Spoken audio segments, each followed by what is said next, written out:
నమస్కారం. ముందుగా నాకు ధన్యమైన జన్మనిచ్చి నన్ను మీ అందరి గుండెల్లో శాశ్వతంగా ఆయన ప్రతిరూపంగా నిలిపినందుకు దైవాంశ సంపూతుడు, అలాగే విశ్వానికే నట విశ్వరూపం అంటే ఏంటో చూపించిన నా కన్నతండ్రి, గురువు, దైవం, ఆ కారణ జమ్ముడికి ఈ శత జయంతి సందర్భంగా ఆయనకి నా అభినందనలు తెలియజేసుకుంటున్నాను. మరి వాళ్ళ తారక రామ థియేటర్ ఎంతో ఒక చరిత్ర కల థియేటర్ ఇది. మరి రామారావు గారి విషయం మొత్తం అందరు తెలిసింది. ఏది చేసినా ఆయన ఒక వినూత్నంగా చరిత్రలో నిలిచిపోయేటట్టు చేస్తారు. ఆయన దూరదృష్టి అది.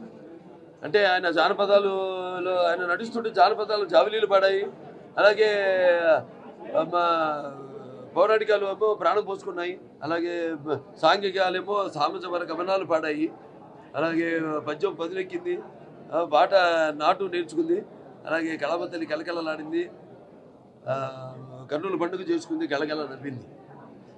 మరి మనం ఈ ప్రపంచవ్యాప్తంగా చూస్తే కేవలం దేశంలోనే కాదు, ప్రపంచవ్యాప్తంగా చూస్తే మరి ఆయన లాంటి నట ధీరుడు, అలాగే ప్రయోగాలు చేసిన నటనాచార్యుడు, అలాగే పరకాయ ప్రవేశం చేసి అణువులో ఆ పాత్రలను నింపుకుని నటనకు జీవం పోసిన నట ధీశాలుడు నందమూరి తారక రామారావు గారు.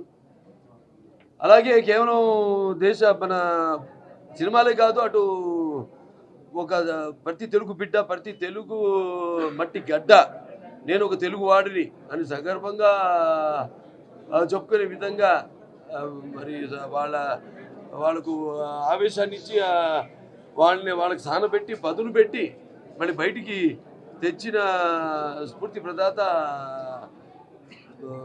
నందమూరి తారక రామారావు. ఇక ఆయన చలనచిత్ర పరిశ్రమ ఇక్కడికి మెడ్రాస్లో అప్పుడు ఉన్న రోజుల నుంచి ఇక్కడ ముందు ఎన్టీఆర్ ఎస్టేట్ దీంతో ప్రారంభించి ఆయన ప్రస్థానం ఇక్కడ మన ఆంధ్రప్రదేశ్లో, ఉమ్మడి ఆంధ్రప్రదేశ్లో అప్పుడు ఎన్టీఆర్ ఎస్టేట్ అంటే ఇక తెలిసింది అందరికీ. ఎక్కడెక్కడి నుంచో ఇప్పుడు జనం మామూలు చార్మినార్లు అవి ఇవి, సాలార్ జంగ్ మ్యూజియం అని ఇవన్నీ చూడడానికి వస్తారు. అందులో ఒక ఎన్టీఆర్ ఎస్టేట్ కూడా ఒక భాగంగా ఉండి ఆ థియేటర్లు చూడటానికని ముందుగా అడిగేవారు. ఎలాగైతే రామారావు గారిని మెడ్రాస్ వెళ్తున్నాం అంటే తిరుపతి ఏదో తీర్థ యాత్ర ఉందంటే రామారావు గారు మద్రాసు రామారావు గారిని కూడా చూపిస్తున్నారా అన్నట్టుగానే ఇక్కడికి వచ్చిన వాళ్ళని అడిగేవారు, ఏమంటే ఇక్కడ మన ఎన్టీఆర్ ఎస్టేట్ చూపిస్తారా అలా అని. సో ప్రతిదీ ఆయన. అలాగే ఈ తారక రామ థియేటరు, అలాగే మన ఇక్కడ కట్టిన లలిత కళాతోరణం, అప్పుడు మొదటి అంతర్జాతీయ చలనచిత్ర మహోత్సవం జరిగిన దానికి ఆయన కట్టిన తెలుగు లలిత కళాతోరణం చాలామంది జరగదన్నారు, 3 నెలలు పూర్తి చేసి అది జరిగేటట్టు చేశారు. సరే, ఇప్పుడు తారక రామ థియేటర్ ఉంది. ఈ థియేటర్కి ఒక చరిత్ర ఉంది. ఎందుకంటే నేను బసవ తారక ఎండోమెల్కెన్ క్యాన్సర్ హాస్పిటల్ రీసెర్చ్ ఇన్స్టిట్యూట్కి చైర్మన్ని. అది మా అమ్మగారి జ్ఞాపకార్థం అది కట్టిన ఆసుపత్రి, ఒక దేవాలయం. అలాగే ఇది ఒక దేవాలయం. ఎందుకంటే ఇది అమ్మగారు నాన్నగారు పేరు కలిసి వచ్చేటట్టు పేరు పెట్టి కట్టిన ఒక దేవాలయం. 78లో ఈ యొక్క థియేటర్ని ప్రారంభోత్సవం చేయడం జరిగింది. తర్వాత అక్బర్ సలీం అన్నారు కలితో. అందులో నాన్నగారు అక్బర్గా, నేను సలీంగా, దీప గారు అనార్కలికి నటించడం జరిగింది. ఆ తర్వాత మళ్ళీ 95లో మళ్ళీ తిరిగి అనివార్య కారణాల వల్ల మళ్ళీ ప్రారంభోత్సవం చేయడం జరిగింది. ఇది మూడోసారి ఈరోజు. మరి థియేటర్కి ఎంతో చరిత్ర ఉంది. అంటే ముందు చెప్పినట్టు ఎన్నో సినిమాలు, డాన్ 575 ఆల్మోస్ట్ 525 days డాన్ సినిమా ఇక్కడ ఆడింది. అలాగే ఎన్నో సినిమాలు, నా సినిమాలు కూడా ఒక మంగమ్మ గారి మనవుడు కానివ్వండి, లేకపోతే ముద్దుల మావయ్య కానివ్వండి, లేకపోతే ముద్దుల కృష్ణ కానివ్వండి, ముద్దుల మేనల్లుడు అనుసీమ గారి అల్లుడు, అన్ని ముద్దుల కృష్ణయ్య, అన్నీ కూడా భయంకరంగా బీభత్సంగా నడిచింది ఈ థియేటర్లో. సో అటువంటి ఆయన పెట్టిన ముహూర్తం అప్పుడు.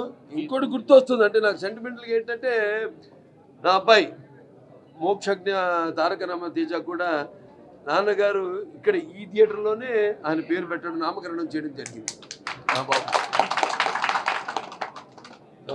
మళ్ళీ ఈరోజు ఏషియన్ ఫిలిమ్స్ మా సునీల్ నారాయణ గారు ఉన్నారు, వాళ్ళ నాన్నగారు నారాయణ దాస్ గారు ఈ మధ్యనే ఆయన పాప శుభైక్యం ఇవ్వడం జరిగింది. ఆయనకి నాన్నగారికి ఎంతో సన్నిహిత సంబంధాలు ఉండేవి. అటువంటిది మరి వాళ్ళ అబ్బాయి వాళ్ళ సునీల్ నారాయణ గారు ఆ యొక్క పరంపరను భరత్ వాళ్ళు ఇంకో అబ్బాయి భరత్ నారాయణ వాళ్ళ పరంపరను ముందుకు తీసుకెళ్తున్నారు ఎంతో విజయవంతంగా. సో ఇదంతా మేంతో కుటుంబ సభ్యులం. రోజు ఇవాళ వాళ్ళు థియేటర్ను కూడా వారి యొక్క పర్యవేక్షణలో ఈ థియేటర్ నడపడం చాలా సంతోషంగా ఉంది. ఈ యొక్క అనుబంధం ఇలాగే కొనసాగాలని కోరుకుంటూ, సో మరొకసారి అన్నయ్య నందమూరి మోహన్ కృష్ణ ఆయన నా శుభాకాంక్షలు తెలుపుకుంటూ, మళ్ళీ పాత రోజులు జ్ఞాపకాలు వస్తున్నాయి నాకు. ఆ కాలేజ్ రోజుల్లో ఈ థియేటర్ ముందు నుంచి ఇదే మా దారి స్టూడియోకి బైక్ వేసుకుని వెళ్ళేవాళ్ళం. రామకృష్ణ స్టూడియో అక్కడ ఉండేది హుషారాబాద్లో, బిఎస్టీ క్రాస్ రోడ్స్లో. చాలా సంతోషం ఉంది. ఇంకా మంచి మంచి సినిమాలు రావాలి. మెయిన్గా ఏంటంటే ఇప్పుడు సినిమాలకి రారు ఇది అదని ఉంది. ఒకసారి నారాయణ గారు మంచి మాట చెప్పారు, సునీల్ నారాయణ గారు ఏంటంటే అందరికి అందుబాటు రేట్లు అన్నారు.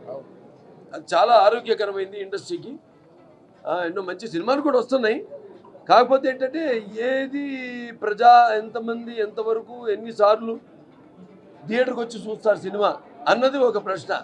ఎందుకంటే ఒక కాంపిటీషన్ ఉంది, ఓటీటీ ప్లాట్ఫామ్ అనేది సినిమా ఇండస్ట్రీకి. ఏదన్నా నిర్మాతలు కూడా బాగా ఆలోచించి మంచి సినిమాలు తీయాలి. ఇప్పుడు ఈ దైనందిన కార్యకలాపాల్లో పడిపోయి అన్న అవసరాలతో పాటు ఈ సినిమాను కూడా ఒక మనిషి ఎంచుకున్నాడు ఒక సాధనంగా.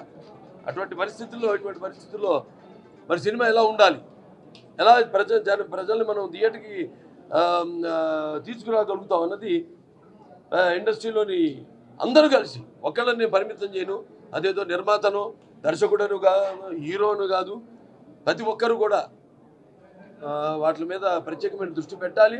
తప్పకుండా మనం ప్రేక్షకులు ఎప్పుడు థియేటర్కి వస్తారు, మన ప్రేక్షకులు ఆ థియేటర్లో పొందే ఆనందం అది వేరు. తప్పకుండా సినిమా ఇండస్ట్రీ బాగుంటుంది. ఎటువంటి ఈ యొక్క ఎగ్జిబిటర్స్ కానీ వాళ్ళకి ఎటువంటి అనుమానం అక్కర్లేదు. డెఫినెట్గా చాలా బాగుంటుంది. మంచి సినిమాలు, ఒక ప్రత్యేకత మన తెలుగు చలనచిత్ర పరిశ్రమకు. మంచి సినిమాలు తీయడం వల్ల చూస్తున్నాం మనం. మన సినిమాల్ని డబ్బింగ్ చేయడమో, లేకపోతే మన సినిమాల్ని రీమేక్లు చేయడమో ఇతర భాషల్లోకి. సో ఇవాళ మనం పాన్ ఇండియా లెవెల్లోకి మన తెలుగు చలనచిత్ర పరిశ్రమ ఎదిగింది. అంతా కళమ్మ తల్లి ఆశీస్సులు, నాన్నగారి ఆశీస్సులు. సో ఇలాగే ఈ ఇండస్ట్రీ అందరూ, అంటే నిర్మాతలు అయితేనేమి, నటీనటులు అయితేనేమి, సాంకేతిక నిపుణులు అయితేనేమి, లేకపోతే పంపిణీదారులు అయితేనేమి, ఎగ్జిబిటర్స్ అయితేనేమి, అందరూ కూడా 3 పువ్వుల 6 కాయలాగా ఈ చలనచిత్ర పరిశ్రమ వర్ధిల్లాలని, ముందుకు సాగాలని మనస్ఫూర్తిగా కోరుకుంటూ నేను సెలవు.